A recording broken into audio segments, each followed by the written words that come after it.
Boa noite a todos. Nesse último mês, várias pessoas conversando comigo de várias religiões e de vários lugares começaram a falar de um conjunto de problemas muito parecido que tem acontecido em muitas casas. E nós sabemos que vivemos o tempo inteiro um grande conflito, um conflito que não é apenas um conflito entre nós que estamos aqui nos enxergando, mas o conflito entre nós que estamos aqui no plano físico e todo esse conjunto de espíritos ainda completamente ignorantes do bem e da luz, que já desde o Antigo Testamento são chamados de potestades e principados, e que são, na doutrina espírita, também chamados de obsessores, e que têm uma hierarquia extremamente bem marcada, e que se juntam através de grupos com intenções extremamente específicas e que atuam de forma muito planejada. A gente sempre diz brincando que o crime é organizado, não só aqui, como lá também. Obviamente que, levando-se em consideração que eles levam a vantagem de que estão invisíveis aos olhos de muitos de nós, eles conseguem em muitos momentos influenciar profundamente as vidas das pessoas. Quando Kardec pergunta sobre o nível, até que ponto a influência desse mundo espiritual se exerce sobre nossas vidas, eles dizem que é tão intensa que às vezes, dependendo de como você não se autodetermine, você termina sendo dirigido por eles. Então essas queixas que eu comecei a perceber, e hoje eu acho que todos vocês devem estar vendo ou até vivenciando isso, que tem acontecido na vida de pessoas de diversas religiões, daqueles que estão tentando, nas diversas formas de expressão da verdade espiritual, transmitir o Evangelho de Jesus, nós percebemos que nos períodos de crise da humanidade, existem momentos em que há uma intensificação dessas crises, em que há, digamos assim, uma exacerbação desses ataques. E parece que nós estamos vivendo esse momento. E dizer isso não tem como nenhum objetivo assustar ninguém, porque nós sabemos que, apesar de termos livre-arbítrio e que o mal temporariamente pode agir, no fim e ao cabo, quem comanda o universo, quem determina as ondas de forças do universo, é o amor infinito e inesgotável de Deus. Não obstante a isso, por nós podermos escolher, nós também podemos escolher o que sintonizar, ou o que nós vamos escutar. Desde o dia que nós acordamos, quando a gente escolhe o que notícia a gente vai escutar, que tipo de programação a gente vai escutar, que tipo de música a gente vai escutar, e isso vai estabelecer níveis de vibração em que a gente vai estar muito mais densamente voltado para esse aspecto mais negativo do mundo, ou tentando não se isolar, mas pelo menos manter um estado vibratório um pouco diferente, para não se deixar contaminar com essa angústia coletiva. E não estou falando nada do Brasil nem das coisas que vão acontecer amanhã, isso é muito pouco, uma pequena crise política perto de uma transição do planeta, de uma transição de valores, de uma transição de condutas, de uma transição de modo de viver o estado civilizatório da sociedade como um todo, depois de mais de 2000 anos de evangelho se repetindo em nossos corações e em nossas mentes.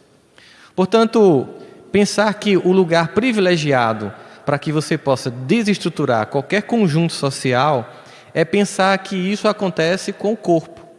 Para quem teve aí as zicas desses últimos dias ou alguma virose, sabe do que eu estou falando. Às vezes um vírusinho bem pequenininho, uma bactéria, lhe deixa de cama. Porque apesar de você ser um organismo num conjunto, basta uma desarmonia celular que você sofre as consequências e cai, literalmente na cama, sem conseguir muitas vezes nem trabalhar, nem pensar direito. Então, se uma célula doente é capaz de desorganizar temporariamente todo um organismo humano, a mesma coisa acontece, esse mesmo exemplo ele vai servir para a gente pensar a sociedade. E apesar de ser um conceito batido, que a gente já deve ter ouvido em várias vezes, ou em algum livro, que a família é a célula da sociedade, continua sendo uma verdade. Não é o fato que é um conceito antigo que mudou a realidade disso. Então, obviamente que se você quiser adoecer a sociedade, se você quiser perverter costumes, se você quiser destruir esperanças, se você quiser arrastar multidões no equívoco, no erro, arrojando no abismo, certamente que o lugar privilegiado para se atacar é no núcleo familiar. Porque o núcleo familiar, ele é um treino que nós temos a cada encarnação para que a gente consiga, a partir dos elementos que se constroem emocionalmente ali na casa da gente, respeitar a diferença. Por exemplo, hoje não muito, sobretudo na classe média, mas na infância de muitos de nós aqui no passado, numa vida mais simples financeiramente, nós tínhamos que assistir à programação de TV que os pais estivessem assistindo. Porque só tinha uma TV quando tinha, né? Mesmo que simulando TV a cores com aquela tela azul, que eu não sei porque as pessoas acreditavam que ficava colorida, botava aquela tela, mas você só assistia o canal que seu pai e sua mãe assistissem. Então você tinha que aprender a tolerar, ver o que o adulto está vendo. Geralmente as casas tinham um único banheiro, não tinha banheiro em quarto, era só um banheiro para toda a galera. Então você tinha que esperar aquelas pessoas que entravam lá e demoravam mais, e você, ou seja, todo esse projeto de estar junto com as pessoas e aprender a se tolerar nas diferenças, que para muita gente parece um verdadeiro inferno, e não sabem de nada perto do que era no passado, do nível de tolerância que a gente tinha que ter, é um treino. Na medida em que eu tenho que tolerar os meus irmãos, minhas irmãs, meus pais, meus filhos, marido, esposa, e aquelas famílias que são famílias ampliadas, que vem avó, avô, que você cumpre papéis de pais, como tio, enfim, essa tolerância, essa vivência familiar, ela nos capacita para que a gente possa, suportando essa primeira etapa da vida, tolerar aquele ambiente que vai ser mais hostil, que é o ambiente de trabalho, que é o ambiente de estudo, que é o ambiente social de uma forma mais ampla, nos grupos secundários, que o grupo primário é a família. Se eu não consigo desenvolver em casa essas habilidades, naturalmente eu vou com essas incompetências para os outros grupos. E nos outros grupos eu reedito todos os conflitos da minha casa. Aquele pai que eu não gosto, que eu não respeito, virará aquele chefe que eu não vou gostar e não vou respeitar. Porque a gente sabe que o plano de Deus é para que a gente, a cada existência, cresça moralmente. Sobretudo e acima de tudo moralmente. Então, se você rejeita experimentar o respeito a seu pai e sua mãe, você vai ser obrigado, na dor, a respeitar as outras autoridades que vão se fazer presentes na sua vida. E se você não respeitar, você vai se destruir no processo, porque ao contrário dos pais que ficam um perdão repetitivo, mesmo magoado, aquela pessoa lá de fora, uma vez que você tente tratá-la como você trata alguém da sua casa sem respeito, você vai ganhar um inimigo que vai lhe perseguir, que vai se juntar com outras pessoas, e daqui a pouco você é uma pessoa cercada de rivais por uma incompetência de conviver com os outros, transformando todo mundo em inimigo. Porque não entende que numa sociedade nós temos que respeitar as pessoas, mesmo que a gente discorde da forma como elas sejam. É importante notar que no Decálogo, quando Moisés se refere a honrar o teu pai e tua mãe, ele não pede para que a gente os ame. Não que não seja essa a nossa tarefa, o nosso desejo e o nosso objetivo. Mas é porque pedir que ame seria implicar que todos os pais seriam extremamente competentes, amorosos. E muitos não o são. Mas dizer que devemos honrá-los significa dizer que, mesmo que eles não cumpram, pelo menos do ponto de vista de nossas fantasias, o papel de pai e mãe, de propaganda de margarina, mesmo que eles não sejam aquele pai encantado que o vizinho tem, que eu não tenho, ainda assim me cabe honrar, porque se Deus o colocou na minha vida numa função hierárquica superior, eu preciso respeitá-los. E se eu não assim proceder, eu vou criar uma quebra na minha constelação de hierarquia familiar que vai se reproduzir com todas as pessoas que eu vou me encontrar na vida. Por quê? Porque eu vou reproduzir a minha família até me resolver.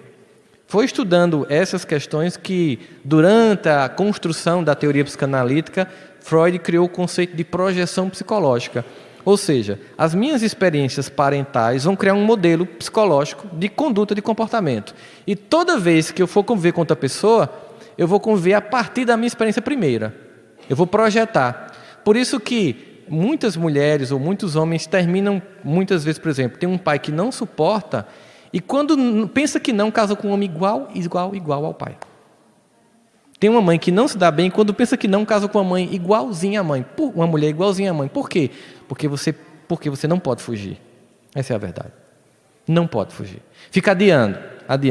Então, o compromisso é que em casa eu tenho que entender que essas pessoas são as pessoas essenciais para o meu projeto evolutivo, Do mesmo jeito que eu, naquela economia familiar, sou essencial para o projeto evolutivo daquela casa.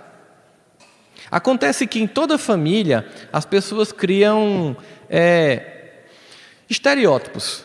Por exemplo, esse aqui é o filho engraçado, esse aqui é o filho estudioso, esse aqui é o filho gostosão, essa daqui é a minha filha bonitona. E os pais, às vezes, sem querer, criam certos carimbos.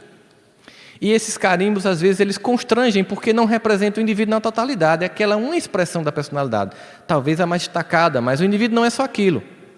E sempre tem também nas famílias os bodes expiatórios, que é a criatura problema. O que acontece na constelação quando a criatura problema começa a se equilibrar? A família desequilibra.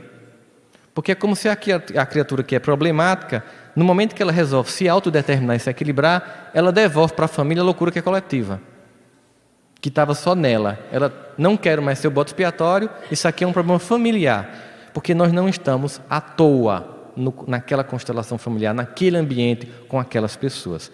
Na nossa concepção de espíritas, isso fica muito mais claro, porque nós sabemos que muitas das pessoas que nascem no nosso ambiente familiar e com as quais nós temos que conviver, têm afinidades, que seja a continuação de certos sentimentos de amor que no passado já aconteceu e que apenas se ampliam, ou antagonismos, que é a oportunidade em cada encarnação que nós possamos nascer na família com pessoas com as quais nós tivemos dificuldades, para que elas possam, através dessa convivência, transformar relações que no passado foram ou de vingança, ou de ódio, ou de intolerância, ou de traição, de desrespeito e até de morte, numa relação familiar. Óbvio que quando a gente se encontra com pessoas assim, a relação é muito mais tensa do que quando a gente se encontra com as pessoas que a gente já tem um amor que se reproduz do passado. Daí porque, no Evangelho segundo o Espiritismo, os Espíritos vão nos dizer que existem dois tipos, então, assim, de família. As famílias espirituais, que você já tem, você sente um laço com ela, e as famílias consanguíneas. Ou seja, nem sempre quem é de família consanguínea também é família espiritual. Isso não quer dizer, porque às vezes, sem querer estudar profundamente, ou tentando se dar desculpismos, do tipo, tá vendo, eu sabia que meu irmão não faz parte da minha família espiritual, só consanguínea, então não tenho nada a ver com ele. Muito pelo contrário.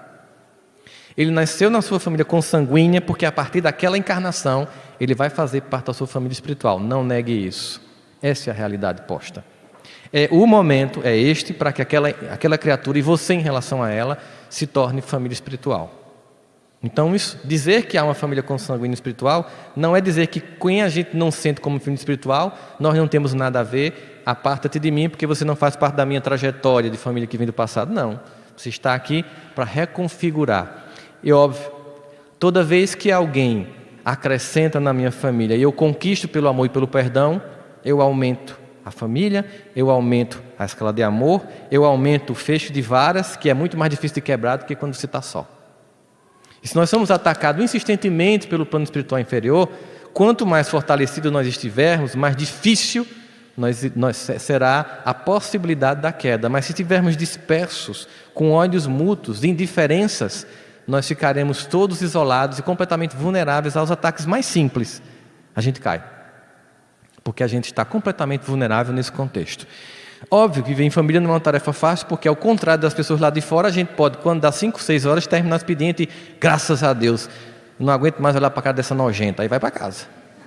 Mas quando é família, você não pode se dar esse luxo, você não pode deletar. Você pode mudar de emprego, você pode mudar de cidade, mas a família vai com você, mesmo que ela não esteja morando na sua cidade, ela faz parte constitutiva da sua personalidade, do seu projeto, e elas não podem, são pessoas que não podem ser apagadas. Daí, a ideia de que nesse momento, quando a gente sente uma exacerbação do ataque sobre as pessoas do plano espiritual inferior, em todas as áreas, especialmente e sobretudo daqueles que estão querendo pautar a vida no Evangelho, nós percebemos que há um plano. E o plano é de desestruturação familiar, porque isso gerará uma ruptura social muito profunda. E eu volto a insistir, não estou falando da pequena ruptura que a gente está vendo aí se pronunciar política. Não é isso. É uma ruptura de valores muito mais transcendente, que não tem a ver com o momento histórico que passa. É uma ruptura muito maior. Então, estar atento a isso, a esses ataques que acontecem, é se perguntar quantas vezes eu tenho sido o instrumento ou aquele que cede lugar ao ataque na família. Ou quantas vezes eu sou o que apazigua, o que percebendo esse ataque, chego lá para colocar panos quentes. Porque isso vai determinar muito a forma como eu estou agindo ali e como eu vou agir fora. Mas aí tem um texto em Atos dos Apóstolos, primeiro livro do Novo Testamento, porque os evangelhos vêm depois de Paulo, na verdade. Esse Atos, a gente sabe, foi escrito por Lucas, em que ele narra muitas das situações vividas por Paulo, desde o momento em que ele conhece o Cristo em Damasco, até todo o projeto evangélico dele, da abertura das muitas comunidades em que ele ia, pregava e sofria consequências disso. Aqui a narrativa de um momento em que ele é preso e vai ao cárcere, e é preso injustamente, e nesse momento ele fica lá junto com Silas, num processo de cântico, provavelmente cantando os salmos, que eram louvores já conhecidos por ele, que era judeu. Ele não deixou de ser um judeu, ele continuou sendo como raça judeu, mas tornou cristão enquanto expressão de sua religiosidade. Cantando salmos, provavelmente, e aí há um evento sísmico, que aí dependendo da tradução, você não sabe se foi um terremoto que de fato aconteceu, porque provavelmente não foi uma coisa tão simples assim, ou uma grande tempestade, mas quando a gente pega, por exemplo, essa perícope, que é Atos, o capítulo 16, toda a Bíblia tem vários capítulos, e em cada capítulo tem várias perícopes, que são histórias diferentes. Eu venho contando aqui no capítulo várias pequenas histórias. E essa perícope, por exemplo, que começa no capítulo 16, no versículo 31, quando a gente pega em vários textos de várias Bíblias, mas eu peguei aqui uma referência internacional para todos, católicos, evangélicos e espíritas, pelo respeito que tem, pela seriedade da tradução, que é a Bíblia de Jerusalém. Essa perícope é intitulada Libertação Maravilhosa dos Missionários, porque depois desse terremoto, as celas se abrem e o carcereiro percebe que aquelas pessoas não são pessoas comuns. E já tendo ouvido a noite inteira aqueles cânticos e o fato de que Silas e Paulo estavam ali convertendo os outros prisioneiros, ele pergunta o que é que eu preciso para ser salvo.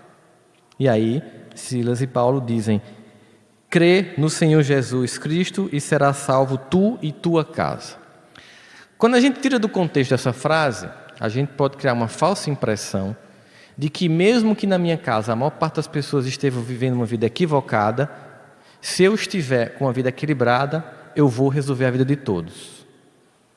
E isso é desprovido de sentido, porque o projeto evolutivo, embora se dê em concordância num grupo, ao mesmo tempo ele também é individual. Por exemplo, quando o seu filho não passa numa prova, você sofre com ele, mas a reprovação é dele.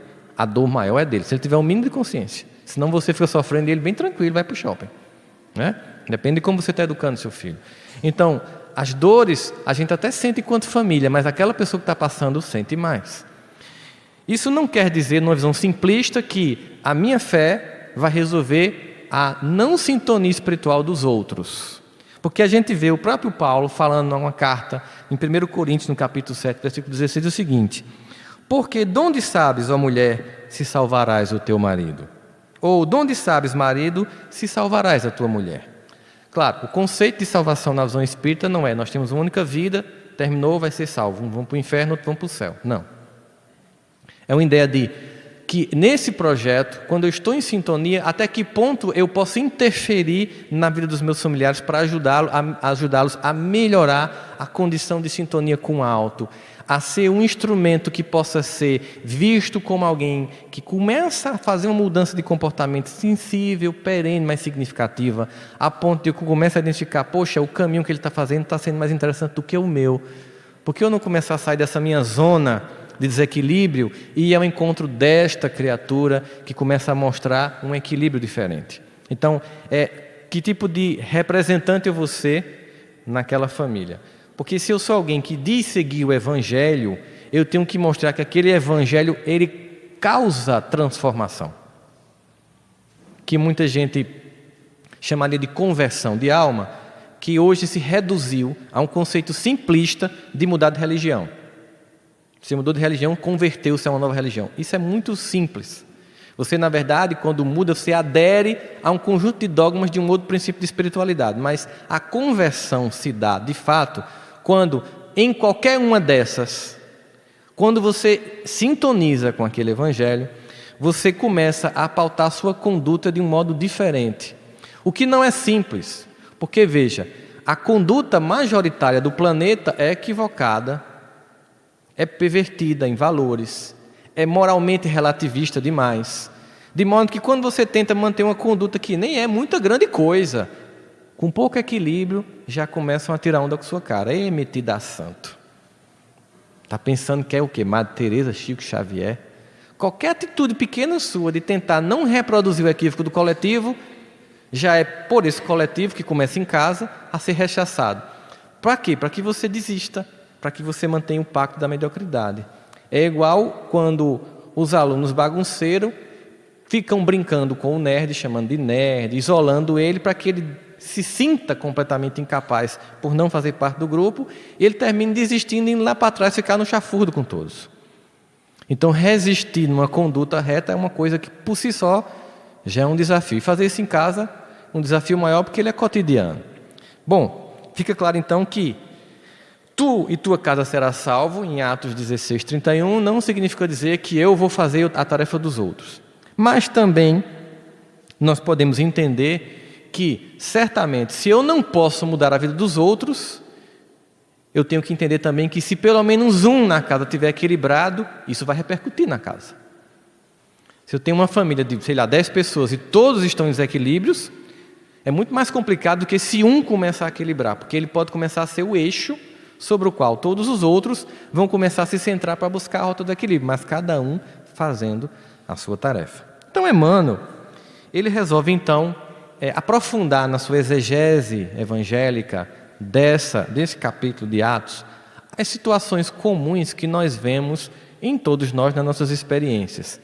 Primeiro, quando a gente resolve, digamos assim, vivenciar de uma forma mais decidida e não superficial alguma expressão de fé, qualquer que seja ela, seja evangélico, católico, espírita, mormon ou até de vertentes não cristãs, como muçulmano, hindu, judeu, budista, enfim. Mas quando eu vou vivenciar, não apenas como uma prática de fim de semana ritualística, mas como, de fato, algo que vai agregar em mim um conjunto de repercussões, de me fazer refletir sobre mim, vai começar a gerar um incômodo entre aquilo que eu comecei a buscar e o comportamento que eu tenho, que a gente chama de a crise, né? A criatura que eu estou sendo até agora começa a se tornar desconfortável, porque me é apresentado, através dessa boa nova, que é o Evangelho de Jesus, uma possibilidade muito melhor de ser um ser humano na Terra. Então, essa nova possibilidade, que num primeiro momento parece inalcançável, porque eu coloco uma meta inalcançável para poder dizer, está vendo, eu não consigo. Depois que eu começo a entender, não, aqui é uma proposta de práticas cotidianas. Aí eu vejo, não, então tem algumas coisas que eu consigo fazer. É quando você vai ver, por exemplo, a definição do verdadeiro homem de bem no Evangelho e termina a leitura do texto com uma depressão profunda por perceber o quanto você não bate um item do verdadeiro homem de bem. Mas quando você vai ver o verdadeiro espírito, aí você já começa a respirar, porque conhece o verdadeiro espírito pelo esforço que faz em combater as más inclinações. Pelo menos esse esforço eu estou começando a tentar fazer. Então, primeiro, combater mais inclinações e admitir, eu as tenho. Mas não só sou eu, nem meu irmão, nem meu pai, nem minha irmã. Ou, eu as tenho, ou seja, eu e não os outros. Porque quando eu estou em casa achando que os outros têm má inclinação e eu não, eu sou o mais equivocado de todos. Quando você acha que você está puro, casto e evoluído e toda a sua família é de perdidos, você é o mais perturbado de todos. Há inclusive as pessoas que aproveitam o Evangelho para, ao invés de criar um momento de congregaçamento familiar, aproveitam o Evangelho lá para ficar dando recadinho e ironia. É quando abre aquela mensagem e você faz... Tipo assim, é para tu, vice. Como se a mensagem fosse para o outro, não para mim, porque eu já compreendi. Então, essa visão equivocada faz com que você não seja um representante do Evangelho na sua casa, você seja um representante do sectarismo, do fundamentalismo, da separação. É um Evangelho que não traz para perto mas uma visão equivocada que distancia. Então, a primeira coisa é pensar que tem que ser um ponto de consenso e não de conflito. Mas é natural que, óbvio, se você comportava-se como todos e você muda a conduta, você vai ser um enjoado da casa. Por exemplo, se todo mundo na sua família bebe e você resolveu deixar de beber, você vai meio que estragar a festa da família. Porque você começou a ser o elemento que discorda da forma como aquela cultura familiar foi montada. E aí é importante perceber o seguinte: eu não posso me excluir do ambiente familiar. Não significa dizer que eu tenho que voltar a beber. Muito pelo contrário, eu vou para os ambientes da família mostrar a possibilidade de estar bem e se divertir sem precisar daquilo. Porque aqueles que estão querendo também esse caminho vão poder ter um elemento para poder copiar. Porque os mais frágeis, no contexto familiar e da sociedade, eles copiam. Não necessariamente porque eles querem aquilo, porque tem uma fragilidade de ego tão grande que para se sentir aceito e não se sentir excluído, eles copiam a maioria. Então, se todo mundo bebe, todos vão beber. Se um ou dois começar a não beber, aqueles que estão querendo deixar se sentem fortalecidos. Eu estou dando um exemplo bem pontual do álcool, porque a gente vive uma sociedade completamente alcoolizada hoje em dia. As músicas vivem em função disso. Há uma pregação cotidiana da naturalização disso. Então você começa a ser uma pessoa sem candidatura nenhuma a santo. Uma pessoa que mudou uma conduta, combateu uma má inclinação, por um esforço, que não é fácil. Aí está lá. Aí você começa, por atração, a ser ponte para os que também estão querendo sair deste ambiente. Portanto, se excluir da família é um equívoco. Você tem que estar junto. Então, fica junto lá para impressionar positivamente. Ah, mas é porque eu escuto piadinha. Sim, mas poxa, está pensando que é fácil seguir Jesus? É? Antigamente era comido por leão, hoje em dia é só piada. Melhorou muito. Já está indo bater os bombos, né? Que a gente escuta quando sai. Quando se torna espírita no começo, as pessoas têm aquela visão completamente equivocada. A gente escuta tanta piada, às vezes grosseiras. Às vezes pessoas deixam de falar com você na família, porque você agora está numa religião que é do mal. Essa é a ideia equivocada que as pessoas têm. Primeira etapa é resistir a isso. Resista a isso e continue. Primeira etapa. Não revide, não se troque, não brigue. Não vai estudar o Evangelho para chegar lá tentando fazer uma releitura das passagens que aquela pessoa só vê daquele jeito, tentando violentar a consciência dela. Ela não está pronta ainda. E o que eu preciso? Não revidar, manter a paciência e me perguntar: eu quero ver agora se eu sou cristão. Porque isso significa dizer que a primeira coisa que eu tenho que suportar é essa chacota familiar. Isso é o mínimo. Isso não é nada. Ainda vem muita coisa pela frente. Porque as más inclinações ficam tentando nos visitar. Virou conduta de comportamento vicioso. Então, eu quero ser uma criatura nova, mas eu gosto de ser a criatura velha. Isso dá conflito, é normal. A gente volta, faz o erro. Não, mas eu quero mudar, então vai pautando a vida em que eu vou me transformando. Então, a primeira coisa que a Emmanuel nos aconselha é, primeiro, é natural que toda vez que você muda, você seja alvo de crítica. Mudou o comportamento, saiu do padrão da maioria, você vira motivo de crítica. Agora a questão é, não, então eu vou ficar bem na minha, bem oculto. Como é que o bem pode ser oculto? Como é que uma conduta pautada na luz pode ser obscurecida? Não tem como. Você não pode esconder suas competências, sua cultura, suas capacidades, nem suas transformações morais, porque elas são vistas por todos. Aliás, devem ser vistas, não como fazendo isso para esnobar, mas para estimular o outro. Por isso que Jesus dizia, não se pode colocar a luz debaixo do alqueire, não tem como. Do mesmo jeito que você não pode pegar uma cidade fortificada que fica em cima do monte e ninguém vai vê-la, não tem como, ela vai ser vista. Não somente isso, ela é para ser vista. Ele estava dizendo isso, é para a luz ser vista, porque a luz inspira. O mal também não inspira? Se as sombras inspiram, a luz há de inspirar também. Então, se o mal se exacerba, o bem há de se exacerbar também. Se o mal é proeminente, o bem tem que ser proeminente também. Então, você tem que ficar sempre o conflito, mas sem se apagar. Continua na sua ação afirmativa, com serenidade. Ele vai dizer o seguinte, que é muito comum nesse processo que você comece a achar que você é melhor que os outros. E é um perigo. Porque isso é uma visão superficial. Ou seja, mal começou uma pequena transformação de uma conduta, você já se acha um eleito. Você já se acha acima dos outros. Você já se acha superior e por isso julga. E aí é uma visão superficial de transformação e uma visão superficial do outro, porque possa ser que aquela pessoa esteja caindo em relação a você naquele ponto, mas no outro ela esteja muito mais avançada do que você. Então é importante nos relacionamentos, para que a gente possa ter uma vida minimamente harmônica, que eu observe a pessoa no seu conjunto e não nas expressões do seu lado de falência.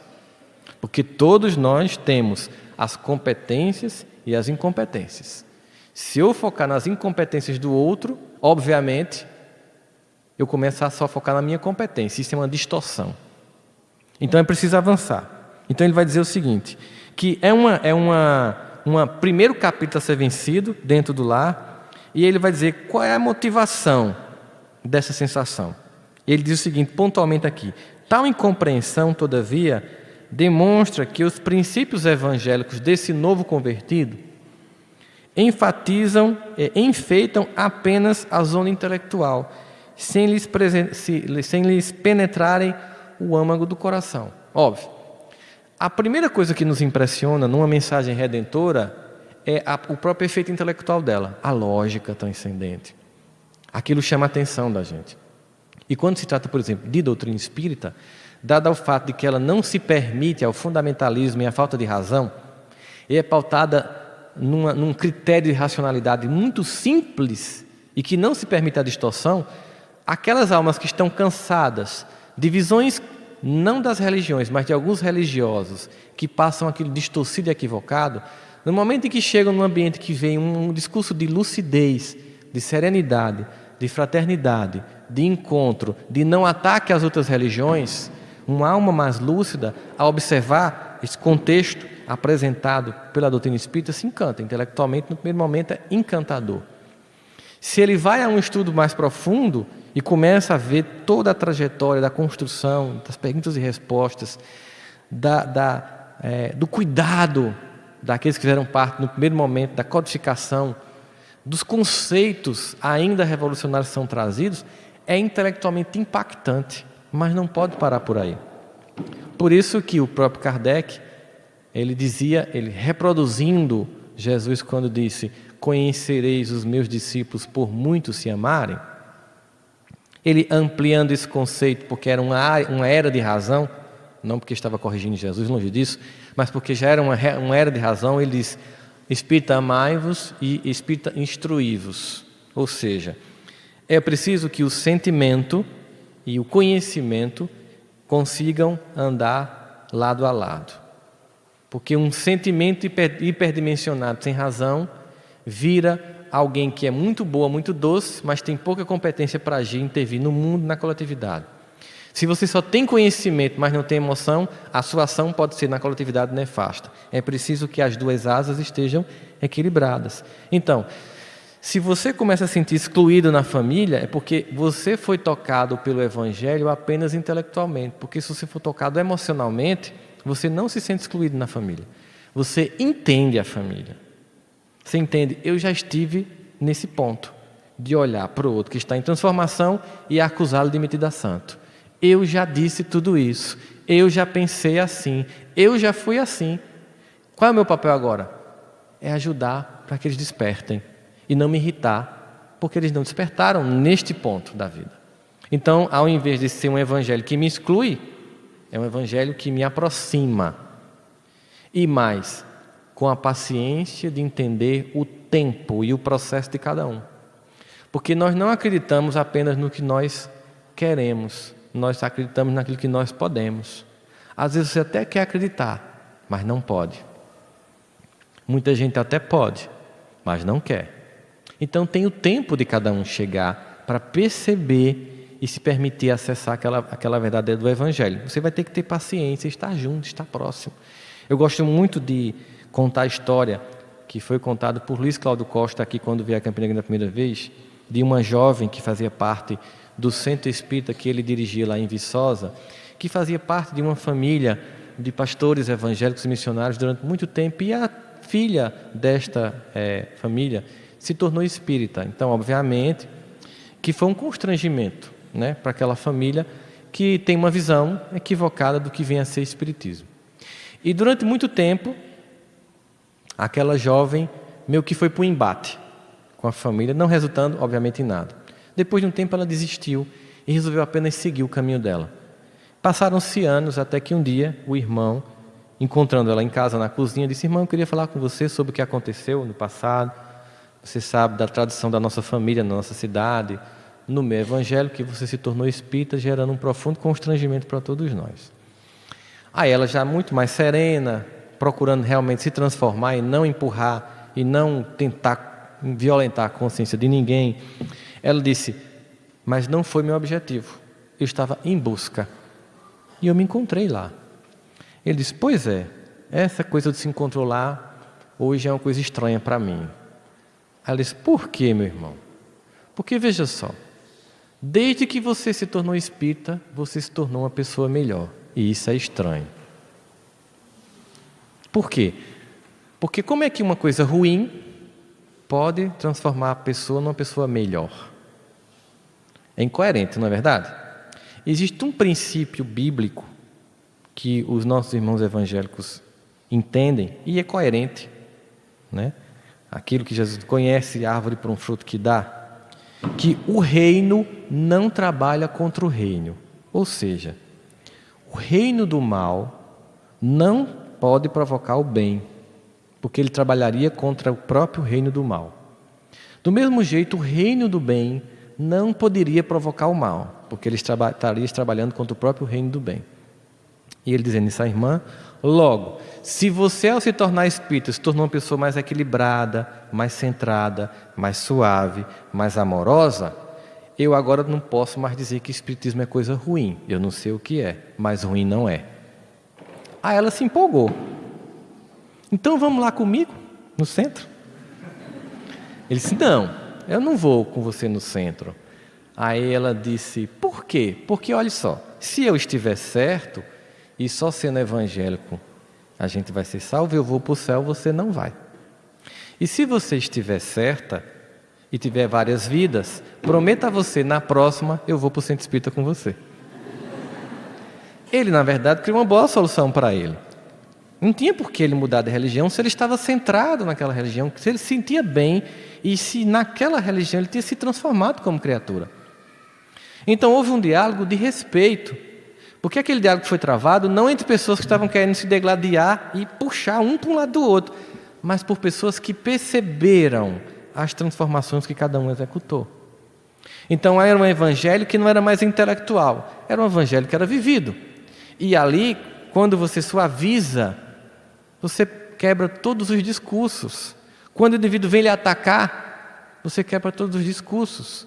Quando eu queimei o evangelho segundo o Espiritismo na casa da minha mãe, ela ficou bem tranquila e perguntou: você acha mesmo que se queima a verdade? E saiu de perto. Não bateu em mim. Me irritou profundamente, porque eu queria que ela batesse, para provar que ela era do demônio. Ponto. Não se queima a verdade. Você acha que queima a verdade? Saiu de perto. É a atitude de: vamos apaziguar, eu vou brigar com meu filho porque ele está achando que isso aqui é uma coisa do demônio. Não, é uma visão equivocada, eu vou apaziguar. Ou seja, a gente entende que esse evangelho tem que sair da zona do entendimento para ir para a zona das emoções. E aí Emmanuel vai salientar o seguinte: que devemos deixar de olhar os defeitos dos outros, esquecendo por nossa vez o bom trabalho de retificação que nos cabe, ou seja, eu estou buscando transformação para mim. Que é quando a gente vem para uma palestra, se é a cara de fulano, né? Ou queria que fulano estivesse aqui escutando isso.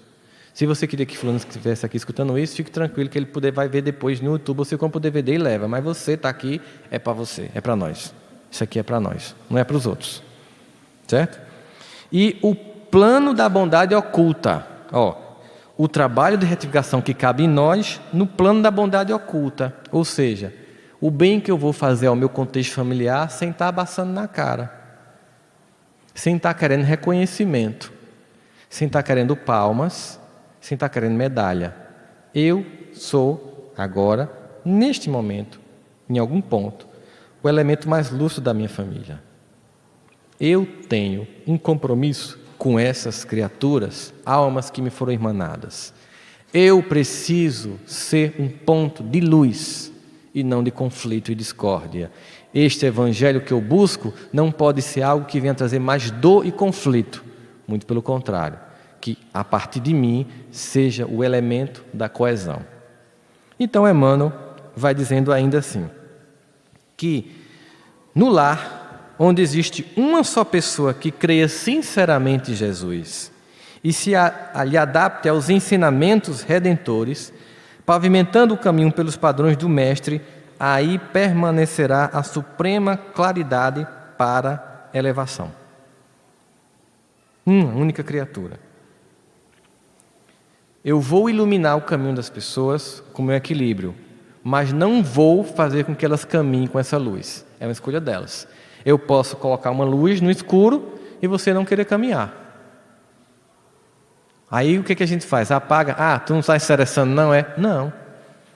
Mantenha a luz acesa, porque um dia essa pessoa vai querer caminhar.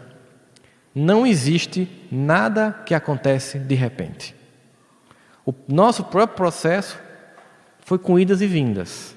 O processo dos outros também vai ser assim. E você pode até se surpreender, porque isso é muito comum. Pessoas que, às vezes, nascem, por exemplo, espíritas, desde pequenos são evangelizados, mas o nível de transformação moral é deste tamanho. Pessoas que vinham numa vida de equívoco e simplesmente um dia se tocam, buscam, percebem, cai a ficha e gera uma transformação impressionante em pouco mais de um ano. Aí se comparando. Esse aqui recebeu a semente desde cedo. Esse aqui recebeu apenas um ano. Mas aqui a terra estava fértil. O solo estava preparado. Aqui ainda está pedregoso. Não vai frutificar. Caminho de cada um. Acusações, irritações, não cabe. Continua iluminando. Não importa que os progenitores sejam descrentes, que os irmãos se demorem no endurecimento, nem se interessem pelas ironias, discussão áspera ou observação ingrata. O cristão, onde estiver, encontra-se no domicílio de suas convicções regenerativas. Olha, a conceituação de Emmanuel é muito interessante. Porque aí você está sentindo só num lar em que você despertou a consciência e a maioria não. Então, como é que vai ficar na situação? Eu estou no meu domicílio interno de minhas convicções regenerativas. Ainda que ao meu redor isso não aconteça, dentro de mim há que se ter uma renovação de condutas. Porque como nós nos impressionamos mutuamente, na medida em que dentro de mim há uma renovação de condutas, eu posso impressionar gradativamente os outros. Quando a gente consegue salvar o nosso domicílio íntimo, a gente naturalmente se capacita naquele clássico conceito: se você é fiel no pouco, você vai ser fiel no muito. Se você consegue se transformar no seu domicílio íntimo, você ganha forças e fibras para agir de forma mais coerente e decidida no domicílio externo. E você passa a impressionar não só sua casa, mas você passa a impressionar no seu trabalho, onde você estiver. A gente percebe, muitos de nós conhecem pessoas boas e muito suaves. Independente de religião, nós conhecemos pessoas assim. E nós sabemos que os comentários sobre elas são comentários que a gente gostaria de ouvir sobre nós, por exemplo. Fulano é uma pessoa muito boa. Fulano nunca falou mal de ninguém. Fulano nunca foi motivo de conflito. Nunca vi fulano reclamar da vida. Fulano já passou por momentos terríveis, já passou por dores impressionantes. Nunca nem falou, e quando a gente encontrava estava sorrindo. E quando eu perguntava, como é que está? Tudo bem, graças a Deus. E dizia com muita sinceridade, sem nenhum tom de ironia ou de disfarçatez. Nós conhecemos pessoas assim. Como nós conhecemos aquelas pessoas que é igual a Uruca de Zé Colmeia. Ô dia, ô azar. Que tudo reclama, que tem inimigos em todos os lugares, que ninguém presta, que sofre as dores e que mostra todas as suas feridas, expondo como alguém que está num sinal, com a ferida aberta para ganhar uma moeda. Se você pedir para curá-la, não, porque essa ferida chama atenção para eu conseguir a esmola. Ela está na mesma condição de pedinte emocional. Todos com acesso ao Evangelho.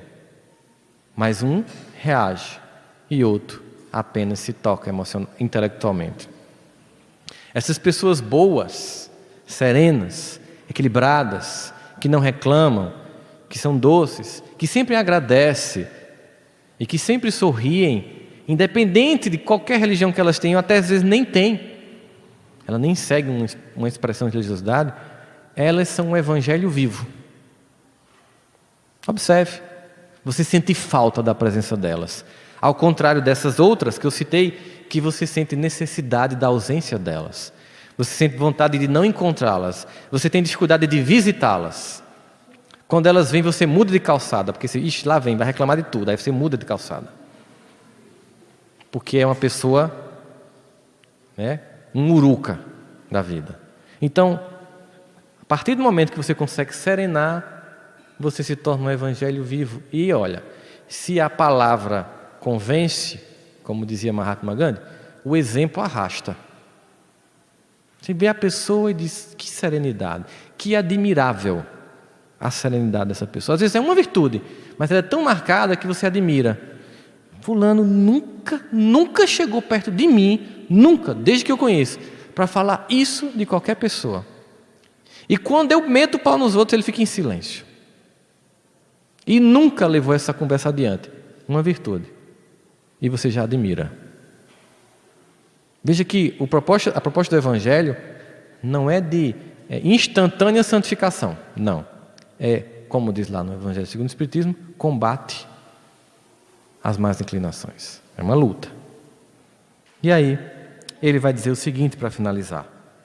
Para mostrar que, obviamente, não se pode entender que eu vou salvar a minha casa, mas eu posso ser aquele que pode ser um instrumento vivo do Evangelho para que, por mim, sendo inspirado pelo Cristo, a minha casa seja transformada.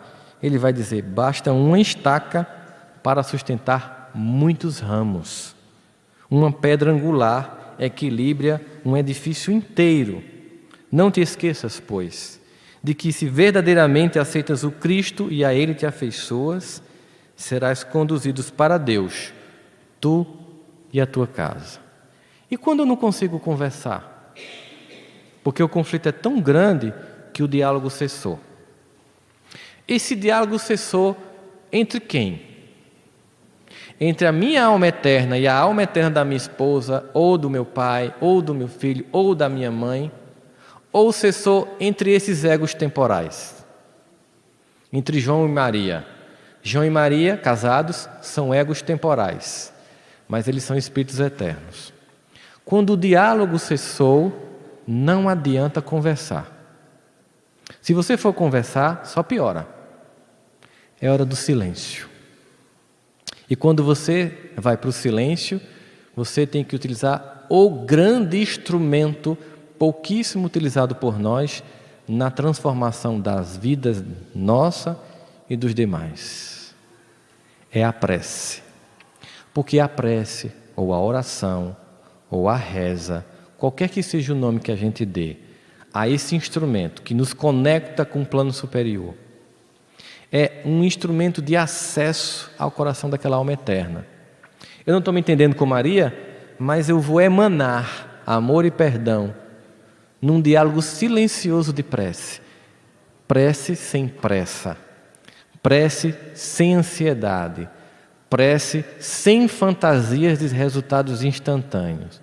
Prece esperando o Kairos, o tempo de Deus. Sem abrir mão da consistência e do que Emmanuel propôs para Chico. Disciplina, disciplina e disciplina. Prece. Um combate. Um combate. Do mesmo jeito que todos os dias o mal tenta me inspirar, eu preciso todos os dias em prece sintonizar com o bem que também quer me inspirar. Eu preciso deixar de ouvir a agonia do mundo para ir em estado de prece. me conectar com o alto. E eu posso eleger uma pessoa, se você tem vários conflitos, uma pessoa, para começar um trabalho consistente e diário de preces. Uma prece coerente, sem ser infantil. Não é aquela prece de que Deus mude fulano. Não, isso é magia negra. O conceito de magia negra é quando você quer usar qualquer força do universo para mudar o destino do outro. É quando você diz que Deus me ajude a me apaziguar, me ajude a reconhecer a minha cota de equívocos nesta relação, me ajude a desestruturar esse meu ressentimento que é duro, mas que eu vou decidir querer desestruturar. Me ajude a preparar meu coração para o diálogo. E para quando um dia isso acontecer, eu não tenha mais ironia, eu não tenha mais revanche, eu não tenha mais chacota, eu tenha abertura para não esperar um perdão, já pedi o meu, mesmo que o outro não dê. É uma prece em que eu peço para me transformar para encontrar o outro, e não para que o outro se transforme e venha ao meu encontro arrogantemente. Eu lá no altar esperando que você venha dizer que você errou. É uma prece de transformação em mim, para que finalmente, ao chegar no coração do outro, nós estejamos apaziguados. E óbvio, se eu estiver nesse caminho, se eu estiver construindo esses parâmetros para mim, eu vou impressionar e apaziguar em casa, e certamente seria um instrumento para entender o quanto e até que ponto, de fato, sim, eu posso ser alguém que posso vir a ser alguém que salva a mim e a minha família. Que a família de todos nós que estamos aqui hoje seja abençoada. Que o Cristo, a nossa mais alta esperança, se faça presente nos nossos corações. Que possamos entender o lar como uma oficina de retificação de almas. Que possamos voltar para casa tentando impressionar o quarto, a sala, todos os ambientes com amor, com luminosidade, com boas vibrações, com música de qualidade, com o que há de melhor de produção da cultura humana e não com o trash. Que nós possamos nos encontrar, que a gente possa desconectar o Wi-Fi, desligar a 3G, sair do WhatsApp e ficar junto conversando. Que a gente possa perguntar como você está se sentindo. E quando a pessoa der a primeira opinião, não vá criticar, acolha. E deixe de acusar quem errou, porque você também errou também. Se você quer resgatar alguém que errou, pare de acusar, ame. Porque você jamais gostaria de, entendo errado, ter isso sendo passado na sua cara o resto da vida. Nós precisamos entender que a harmonia da nossa casa é a transformação que nós tanto queremos na cultura humana. A harmonia da nossa casa será a harmonia do nosso país, será a harmonia do nosso planeta. Muita paz a todos nós, meus irmãos.